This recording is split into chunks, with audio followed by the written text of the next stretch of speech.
अशा प्रकारची मराठी सक्ती केली पाहिजे बोलण्याची मुळात ही भूमिका चुकीची आहे की या महाराष्ट्रात, ज्या महाराष्ट्राची राजभाषा मराठी आहे, तिथे अशा प्रकारची सक्ती करणारा कायदा करावा लागतो. आणि हा कायदा केल्यावरही काही लोक हा कायदा मानायला तयार नाहीत.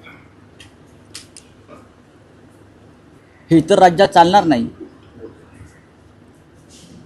रिक्षा चालकांना मराठी यायला हवं, ही भूमिका जर सरकारची असेल किंवा सरकारच्या संबंधित मंत्र्यांची असेल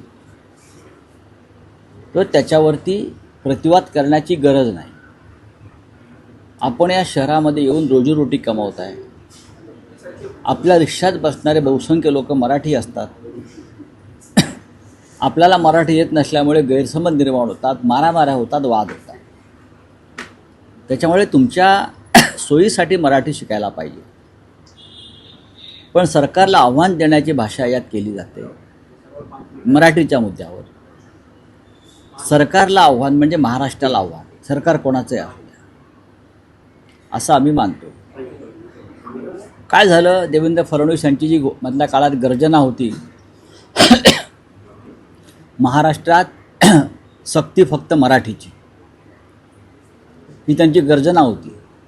महाराष्ट्रात सक्ती फक्त मराठीची. त्या गर्जनेचं काय झालं? त्या गर्जनेचं म्याव का झालं? कशाकरता तुम्हाला मागे हटायचं आहे? शिकतील ना मराठी.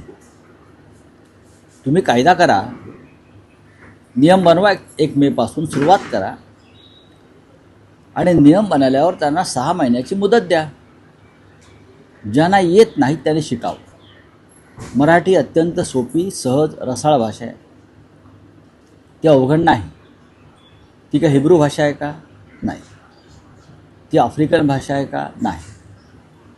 आमची रोमन लिपी वगैरे सगळं सारखंच आहे, शब्द सारखे आहेत. मग तुम्ही शिकणार नाही म्हणजे काय? खरं म्हणजे जर सरकार मागे हटत असेल मराठीच्या प्रश्नावर, तर ज्या मंत्र्यांनी हा विषय सुरू केला, करणारच मराठी शिकावंच लागेल, त्यांनी मंत्रिमंडळातून मराठीच्या मुद्द्यावर राजीनामा दिला पाहिजे.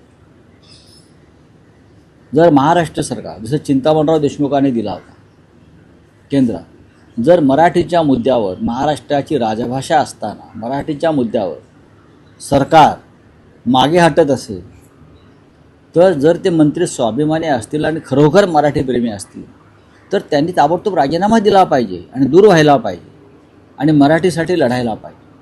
ते करणार आहेत का? का ते सुद्धा त्या मुदतवाढीच्या गुंत्यामध्ये अडकून पडणार आहेत? महाराष्ट्रातील ताज्या बातम्यांसाठी बघत रहा टाइम्स टुडे 18 न्यूज. सोबतच शेअर करा, सबस्क्राईब करा आणि बेल आयकॉन प्रेस करा.